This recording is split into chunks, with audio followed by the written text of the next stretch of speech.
बिस्मिल्लाहिर्रहमानिर्रहीम। अस्सलाम वालेकुम स्टूडेंट्स। आज मैं आपको सिखाने जा रहा हूँ कि आप किस तरह स्ट्रक्चर ऑफ डायमंड को ड्रॉ कर सकते हैं। फर्स्ट ईयर केमिस्ट्री का एक बहुत ही इम्पोर्टेंट टॉपिक है स्ट्रक्चर ऑफ डायमंड, और बहुत से बच्चों को इसके स्ट्रक्चर की समझ नहीं आती। तो इसके लिए मैं आपको बहुत ही आसान तरीके से डायमंड का स्ट्रक्चर ड्रॉ करना सिखाऊंगा। सबसे पहले अगर हम बात कर लें, तो जो डायमंड है वो एलोट्रॉपिक फॉर्म ऑफ कार्बन होता है, और यहाँ पे जो कार्बन है वो sp3 हाइब्रिडाइज्ड होता है। ठीक है। चूंकि sp3 हाइब्रिडाइज है तो इसकी स्ट्रक्चर जो है वो टेट्राहेड्रल स्ट्रक्चर होगी, और इस डायमंड के अंदर कार्बन का जो कोऑर्डिनेशन नंबर होता है वो 4 होता है। यहाँ पे बॉन्ड एंगल 109.5 है, और सी बॉन्ड लेंथ 154 पिको मीटर होती है।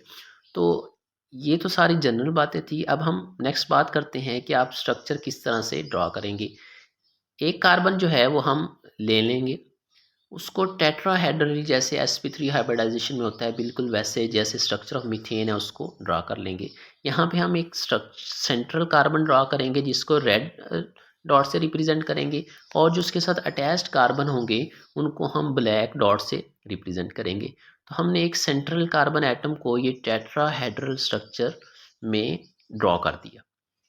ठीक है, ये उसका टेट्राहेड्रल स्ट्रक्चर है। अब इस सेंट्रल कार्बन के साथ जितने भी कार्बन अटैच हैं, 4 कार्बन होंगे, तो हमने हर कार्बन को एक ब्लैक डॉट से रिप्रेजेंट कर दिया। ये सबसे पहला और इम्पोर्टेंट काम है। इसके बाद यहाँ पे जितने भी कार्बन नीचे बचे हैं, हम इनको मज़ीद कार्बन के साथ अटैच करेंगे। अटैच करने के लिए हम हर कार्बन के साथ एक लाइन ड्रॉ करेंगे।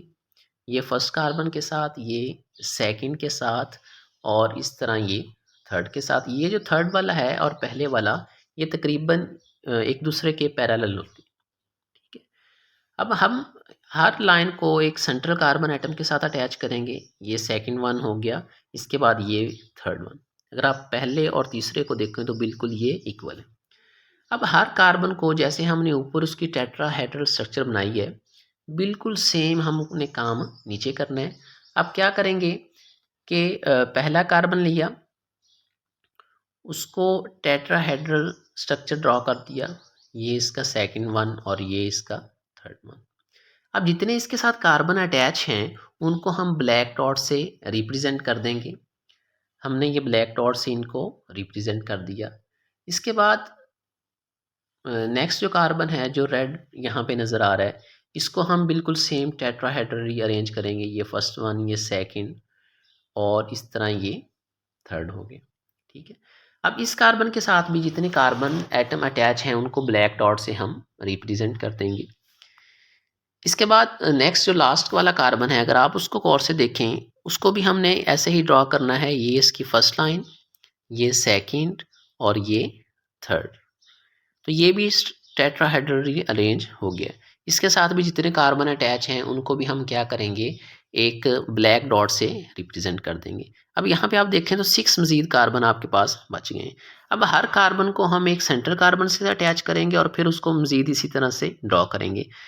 सबसे पहले आप क्या करेंगे, हर कार्बन के साथ एक नीचे की तरफ लाइन ड्रॉ करेंगे। ये फर्स्ट वन, ये सेकंड इससे थोड़ा सा नीचे, थर्ड इससे थोड़ा सा नीचे, फोर्थ वन को हम पहले के बराबर, फिफ्थ को हम सेकंड के इक्वल ड्रॉ करेंगे, और जो सिक्स है उसको फिर फर्स्ट के इक्वल।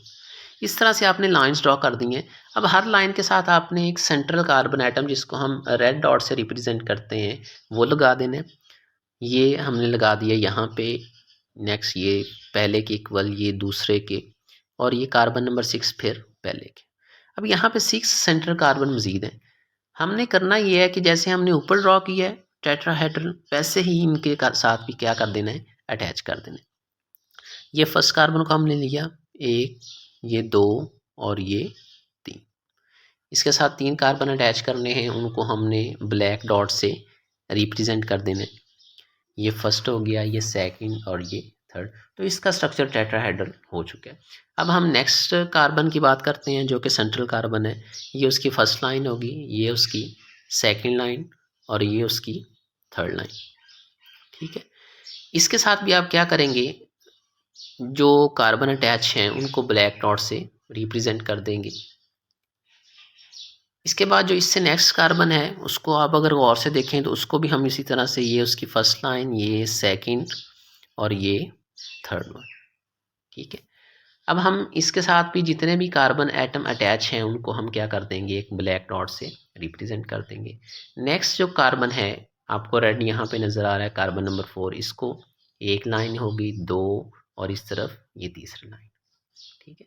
इसके साथ भी जितने भी कार्बन एटम अटैच हैं उनको आप किससे रिप्रेजेंट करेंगे, एक ब्लैक डॉट से। नेक्स्ट इसका भी स्ट्रक्चर टेट्राहेड्रल हो गया। इससे जो अगला है उसको हमने ये फर्स्ट वन, ये सेकंड और ये थर्ड, ठीक है। इसी तरह इसके साथ जो अटैच था उसको भी हमने ब्लैक से रिप्रेजेंट कर दिया। अब हमारे पास जो लास्ट कार्बन बचा है उसका भी आप टेट्राहेड्रल स्ट्रक्चर इस तरह से ड्रॉ करेंगे, और इसके साथ भी जितने भी कार्बन के एटम्स अटैच होंगे उनको आप ब्लैक डॉट से रिप्रेजेंट, इसी तरह मज़ीद आप ड्रॉ करते जाएंगे और ये डायमंड का स्ट्रक्चर जो है वो बनता जाएगा। एफएससी के लेवल तक यहाँ तक काफ़ी है, आप इसको ड्रॉ कर दें तो पेपर आपका सॉल्व हो जाएगा। और यहाँ पे हम बॉन्ड लेंथ की बात कर लें तो 154 पिकोमीटर है, और इस स्ट्रक्चर के अंदर कार्बन का जो बॉन्ड एंगल है वो 109.5। उम्मीद करता हूँ स्टूडेंट्स आपको ये स्ट्रक्चर ड्रा करना समझ आ गया होगा। आप इसको आसानी से किसी भी पेपर के अंदर ड्रॉ कर सकते हैं। इस तरह की मज़ीद वीडियोज़ के लिए अगर आपने मेरे चैनल को सब्सक्राइब नहीं किया तो मज़ीद सब्सक्राइब कर दें।